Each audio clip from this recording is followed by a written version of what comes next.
नमस्कार दोस्तों। Russia Ukraine के वॉर में यूक्रेन की हालत जो है वो दिन पर दिन खराब होते जा रही है। अगर आप उस न्यूज़ को फॉलो कर रहे होगे तो रशिया रोज ऐसा क्लेम करता है कि हम रोज कुछ ना कुछ टेरिटोरियल गेन उनका हो रहा है। अब इन सबों के बीच में जियोपॉलिटिकल एक्सपर्ट्स का ये सारी चीज़ों को देख करके ये मानना था कि आने वाले अगले एक दो महीने में हो सकता है कि यूक्रेन पूरी तरीके से अपनी टेरिटरी को लूज कर दे और वो ये वॉर हार जाए और यूक्रेन खत्म हो जाए पूरी तरीके से।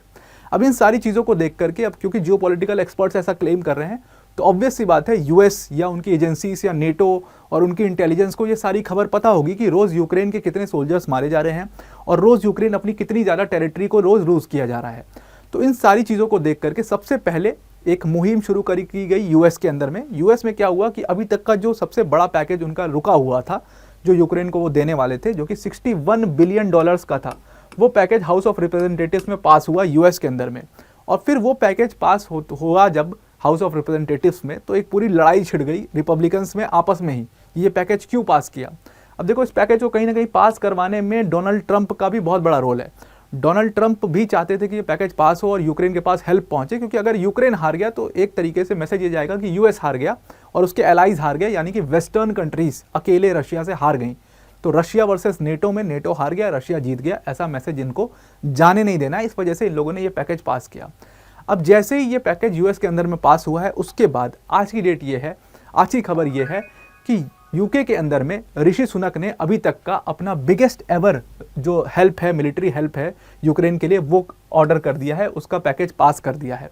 बेसिकली क्या हुआ, ऋषि सुनक के लिए ना ये बहुत इंपॉर्टेंट भी है ये पैकेज को पास करना। ये बहुत दिन से होल्ड पर था, जो कि उन्होंने प्लेज किया था। देखो, टोटल प्लेज जो अभी तक यूके ने किया था वो बहुत बड़ा नंबर प्लेज किया था कि हम इतनी पैसों की हेल्प करेंगे यूक्रेन को, लेकिन वो उतनी हेल्प कर नहीं रहे थे यूक्रेन को। ज़्यादातर हेल्प जो है आप देखो यूएस कर रही थी। अब जो ये पूरा हेल्प किया है ऋषि सुनक ने, इसके दो कारण बताए जा रहे हैं। एक कारण तो ये है कि ऋषि सुनक की जो पॉलिटिकल इमेज है यूके के अंदर में, वो काफ़ी ज़्यादा गिर गई है। और अब इससे आप बिल्कुल भी ऑफेंड मत होइएगा कि ऋषि सुनक इंडियन है, आपने उनको क्यों ऐसा बोल रहे हो आप। देखो, इससे बिल्कुल ऑफेंड मत होइएगा, मैं आपको वो सच्चाई बता रहा हूँ जो यूके की पब्लिक के अंदर में है।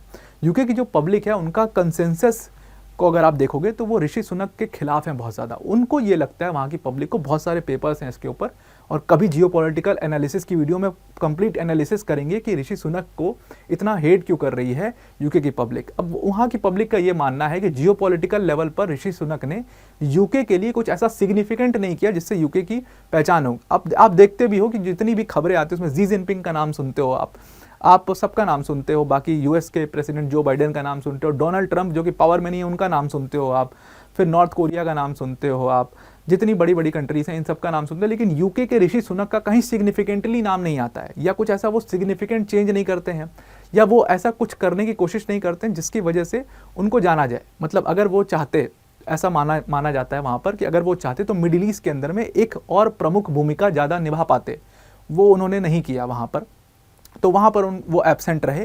फिर अगर रशिया यूक्रेन के वॉर में आप देखोगे तो वहाँ पर भी वो पूरी तरीके से एब्सेंट रहे, बल्कि फ्रांस ज़्यादा एक्टिव रहा। इवन फ्रांस के मैक्रोन का नाम आप बहुत ज़्यादा सुनते हो। तो फ्रांस और जर्मनी जो है वो उन्होंने ओवर पावर कर लिया यूके की प्रेजेंस को रशिया यूक्रेन के मामले में। तो इन सारी चीज़ों के बीच में ऋषि सुनक ने फिर ये लार्जेस्ट एवर मिलिट्री एड निकाला। दूसरा कारण ये बताया जा रहा है इस पूरे मिलिट्री एड को निकालने का कि डोनाल्ड ट्रंप जो हैं वो बहुत ज़्यादा एंटी यूरोपियन हो चुके हैं अभी एज प्रेजेंट ऑफ टाइम, और बहुत चांसेस ये हैं कि डोनाल्ड ट्रंप प्रेसिडेंट बन करके आ जाएं।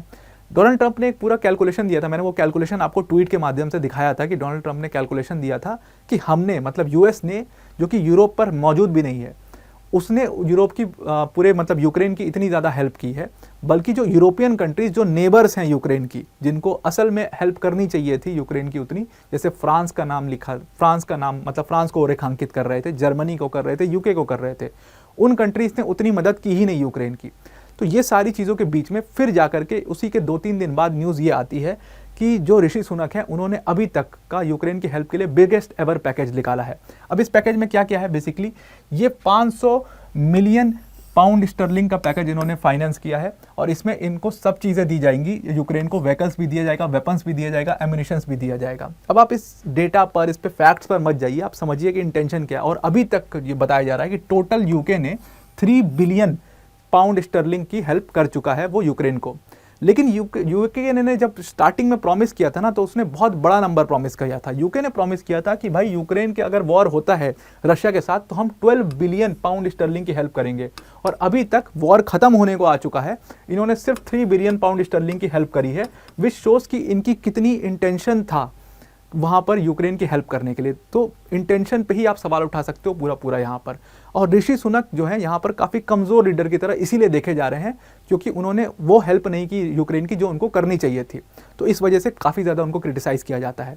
अब जा करके उन्होंने हेल्प करनी शुरू की है बिकॉज जेलेंस्की अब कैमरे में सामने आकर के क्रिटिसाइज़ करने लगे इन वेस्टर्न कंट्रीज़ को, जो कि स्टार्टिंग में तो यूक्रेन के साथ थी पूरा, लेकिन अब वो उन्होंने यूक्रेन का साथ छोड़ दिया है। अब जैसे ही जेलेंस्की, उनके आर्मी चीफ ये सारी चीज़ें कैमरे पर बोल रहे हैं, उसके बाद ये कंट्रीज आप देखो किस तरीके से हेल्प करने के लिए आगे बढ़ रही हैं। अब बेसिकली क्या हुआ है कि ऋषि सुनक जो है वो अभी 2 दिन बाद जो है वो पोलैंड और जर्मनी विजिट करने वाले हैं, और इनका विजिट का जो पूरा एजेंडा है, सबसे पहले पोलैंड को अगर उठाएं तो आप देखो कि पोलैंड में यहाँ पर यूके और पोलैंड का जो रिलेशनशिप है उसको और स्ट्रॉन्ग करने के लिए ऋषि सुनक वहाँ पर विजिट करने चाहते हैं। और सबसे ज़्यादा उनका वहाँ जाने का जो एजेंडा है वो ये है कि नेटो की जो एयर पावर है उसको और स्ट्रॉन्ग कैसे बनाया जाए। तो वो क्या कर रहे हैं कि वो जो अपनी RAF है, जो यूके की एयर फोर्स है, उसका नाम RAF है, वो RAF को वहाँ पर उसका एक बेस बनाने की कोशिश कर रहे हैं पोलैंड के अंदर में, उसी से रिलेटेड वो बात करने जा रहे हैं ताकि नेटो का एयर पावर पूरी तरीके से रेडी हो। अगर रशिया यूक्रेन को ख़त्म भी कर देता है तो भी पोलैंड के बॉर्डर्स पर, क्योंकि उसका नेक्स्ट टारगेट पोलैंड होगा, ऐसा ऋषि सुनक का मानना है, तो पोलैंड में हमारी एयर पावर पूरी स्ट्रांग होनी चाहिए और हम सारी नेटो कंट्रीज़ को मिलकर के पोलैंड बॉर्डर पर अच्छी खासी मतलब कैंपिंग करनी चाहिए, इसलिए वो पोलैंड में जा रहे हैं। दूसरा, उनका जो जर्मनी का विजिट है वो इसलिए बताया जा रहा है कि जर्मनी में जाकर के वो अपने जर्मनी यूके के टाइज ट्रेड के बारे में तो बात करेंगे ही, लेकिन उससे ज़्यादा इंपॉर्टेंट ये है कि वो यूक्रेन के से रिलेटेड जर्मनी में बात करेंगे, क्योंकि अभी पता है आपको कि यूक्रेन ने क्या हुआ है कि जर्मनी से हेल्प मांगी। यूक्रेन ने जर्मनी से उनका एयर डिफेंस सिस्टम को मांगा, क्योंकि एयर डिफेंस सिस्टम के बिना यूक्रेन जो है वो सर्वाइव नहीं कर पाएगा, ऐसा यूक्रेन का मानना था। इसलिए जेलेंस्की ने जर्मनी से रिक्वेस्ट किया कि आप अपना एयर डिफेंस सिस्टम हमें दे दीजिए, एटलीस्ट एक दे दीजिए।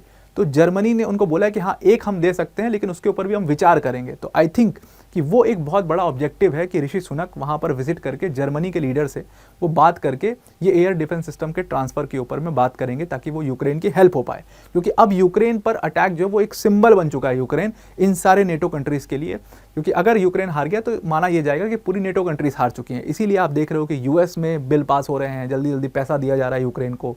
दूसरी तरफ ऋषि सुनक ने अभी तक का अपना biggest ever package military add निकाल दिया है। फ्रांस ने भी अपने मर्सेनरीज को भेज दिया यूक्रेन के अंदर में। तो इस तरीके से किसी तरीके से नेटो कंट्रीज कोशिश कर रही हैं कि यूक्रेन को इंटैक्ट रखें। अब देखिए, वीडियो को एंड करने से पहले एक बहुत बड़ी अनाउंसमेंट है अनअकैडमी टीम की तरफ से, दैट अनअकैडमी अभी तक का UPSC CSC का अपना बिगेस्ट एवर इवेंट करने जा रहा है, जिसका नाम है मंजिल 2024। ये जो इवेंट है हमारा, ये 28 अप्रैल को किया जाएगा। 28 अप्रैल को 1 बजे से 2:30 बजे के बीच में आप हमारे साथ जुड़िएगा। ये पूरा इवेंट जो है ये लाइव होगा हमारे UPSC अनस्टॉपेबल्स बाय अनअकैडमी चैनल पर। तो आप ज़रूर से इस चैनल को अभी से ही सब्सक्राइब करके रख लीजिए और इस इवेंट के लिए भी वेट करते रहिए, क्योंकि इस इवेंट में हम 2 ऐसे बहुत बड़े रिवील्स करने वाले हैं जो कि आपकी लाइफ चेंज करके रख देगा UPSC CSC के मामले में। तो आई होप आप इस इवेंट में हमारे साथ जरूर जुड़ेंगे। आज के लिए इतना ही। Thank you and have a nice day.